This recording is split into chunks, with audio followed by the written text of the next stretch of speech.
بسم اللہ الرحمن الرحیم۔ السلام علیکم۔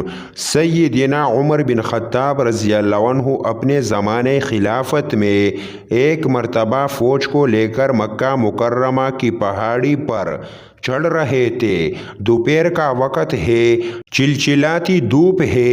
ایک جگہ کھڑے ہو گئے اور نیچے وادی میں دیکھنا شروع کر دیا۔ فوج ساری کھڑی ہے، پسینہ میں شرابور ہے، کوئی سایہ نہیں، بچاؤ کی صورت نہیں، سب پریشان ہو گئے۔ کسی نے کہا امیر المؤمنین خیریت تو ہے، آپ یہاں کھڑے ہیں؟ فرمایا میں نیچے وادی میں دیکھ رہا ہوں، جہاں اسلام لانے سے پہلے میں اپنی اونٹوں کو چرانے آتا تھا اور لڑکا پن میں مجھے اونٹ چرانے کا طریقہ نہیں آتا تھا۔ میرے اونٹ خالی پیٹ گھر جاتے تو میرا والد خطاب مجھے ڈانٹتا تھا، کوستا تھا، کہتا تھا عمر تو کیا کامیاب زندگی گزارے گا، تجھے تو اونٹ بھی چرانے نہیں آتے ہیں۔ اس وقت کو یاد کر رہا ہوں کہ جب عمر کو جانور چرانے نہیں آتے تھے، اور آج اس وقت کو دیکھ رہا ہوں کہ جب اسلام اور قرآن کے صدقے اللہ نے عمر کو امیر المؤمنین بنا دیا ہے۔ یہ کتاب یوں اٹھاتی ہے، ہم بھی اگر اس کو پڑھیں گے اللہ رب العزت ہمیں بھی عزت عطا فرمائیں گے۔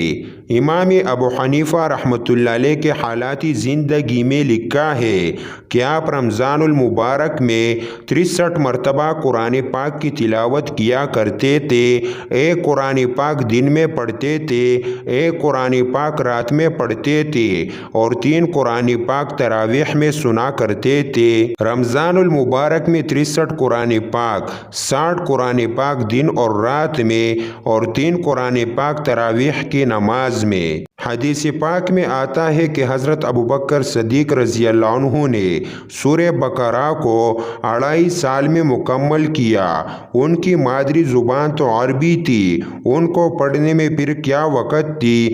حقیقت یہ تھی کہ وہ قرآن پاک کی آیات پڑھتے تھے تو اس پر عمل کرتے تھے، ادھر قرآن مکمل ہوتا تھا اور ادھر ان کا عمل قرآن کے مطابق ہو جاتا تھا۔ اس لیے حضرت عمر رضی اللہ عنہ کے عمل بالقرآن کے بارے میں کہا جاتا ہے وہ اللہ کے احکام سن کر اپنی گردن جھکا دیا کرتے تھے۔ ہارون رشید کے زمانے میں ایک 5 سالہ بچے کو پیش کیا گیا۔ اس کے باپ نے بتایا کہ یہ بچہ قرآن مجید کا حافظ ہے۔ ہارون رشید خود بھی قرآن مجید کا حافظ تھا۔ اس نے کہا کہ میں بچے سے قرآن مجید سنوں گا۔ چنانچہ باپ نے بیٹے سے کہا بیٹا قرآن سناؤ۔ وہ بچہ اتنا چھوٹا تھا کہ ضد کرنے لگا کہ ابو پہلے مجھ سے وعدہ کرے، کیا مجھے گڑ لے کر دیں گے؟ اس زمانے میں گڑ ہی چیونگم ہوتا تھا۔